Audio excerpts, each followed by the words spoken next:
There are many stories about how people can trick or fool ChatGPT, how ChatGPT can give funky, weird, and even disturbing answers. Usually, they are just deliberate attempts to trick the system. But this is not the case today. Before I start, let me just say I love ChatGPT. I've been using it since day one.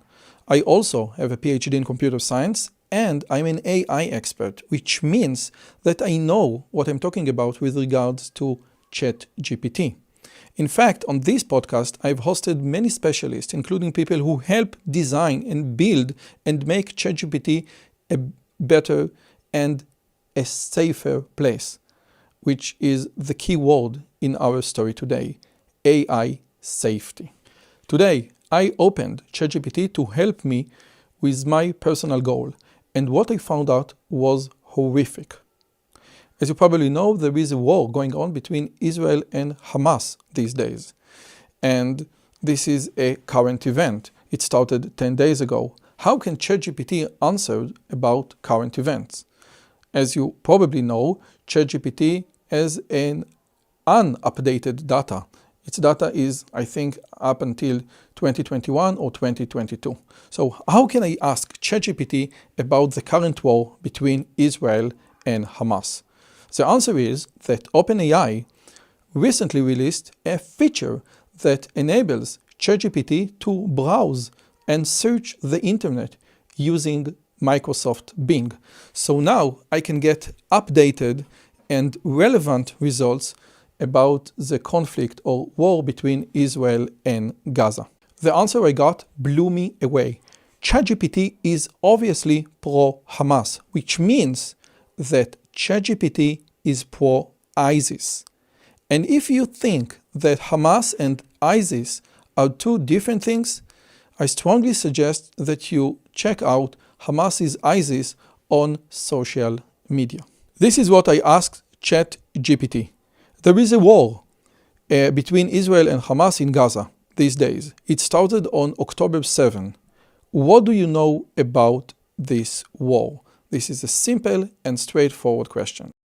Now, I'm not going to read out loud the entire answer. You can find it in the description below, and you can read some of it right now, but I just want to focus on two things.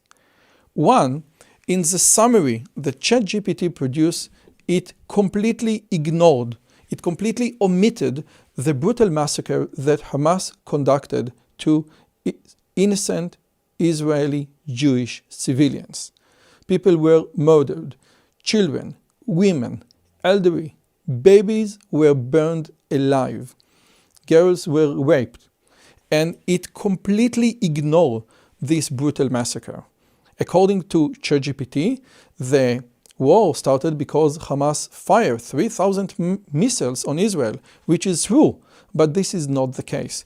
Ignoring the brutal massacre in the context of Israeli-Gaza war is just like ignoring the kamikaze pilot in the Pearl Harbor story. This is one thing. It completely omitted the story. And the second thing is that this sentence, the onset of the war was triggered by several factors as analyzed by Al Jazeera. When I browse the internet using ChatGPT to get information, it will search for relevant sources, relevant, reliable sources, relevant, unbiased, and balanced sources. But if you think, by any stretch of the imagination, that Al Jazeera network is balanced with respect to anything, you got another thing coming. This is a so stupid thought, okay? Because it is not just that I'm pro-Israel and Al Jazeera is not pro-Israel. This is not about Israel. This is not about the Jewish community. This is not about anything. Al Jazeera is pro-Muslim, is anti-West, anti-modernization, and anti-everything that is not pure Muslim. To get a balanced point for Al Jazeera is unbalanced. And if you do choose to get Al Jazeera standpoint, you could also bring an Israeli standpoint, an Israeli news outlet. Okay? Now you may say, yes, but it's not ChatGPT fault, it's Bing fault, because ChatGPT is counting on Bing. And if I search on Bing, why the Israel-Hamas war started, the first result is Al Jazeera, which means that don't blame ChatGPT, blame Bing. But this is not the case for two reasons. Why? One, it is true that the first result is Al Jazeera, but the second, third, fourth, and so on also mention the brutal massacre. And again, the brutal massacre in the Israeli eyes and in the world's eyes is the fundamental reason why the war started. And two, which leads me to what happened next. Okay? After ChatGPT ignored the brutal massacre, and after ChatGPT chose to rely on Al Jazeera when reporting about the Israeli-Hamas war, I specifically asked, why did you decide to leave out in your report the extensive and horrible massacre that Hamas carried out against defenseless Israeli citizens, including children, women, and the elderly? Now, if you know anything about ChatGPT, usually when you ask a question and get an answer and you're not satisfied with your answer, then you say, listen, why in your answer you ignored A, B, and C? More often than not, ChatGPT will say, I'm sorry that I ignored A, B, and C. Please let me give you a new answer with A, B, and C. This is what the system is programmed to do. But in this context, the answer was completely different. Watch. I apologize for any oversight. I aim to provide a balanced summary based on the information available from the sources, which is basically just one prominent source, Al Jazeera. It is important to note that the conflict has resulted in casualties and suffering on both sides. If you think that I missed something, please tell me. So it didn't even bother to look for the brutal massacre.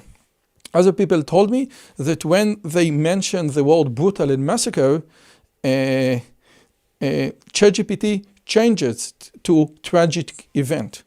Okay?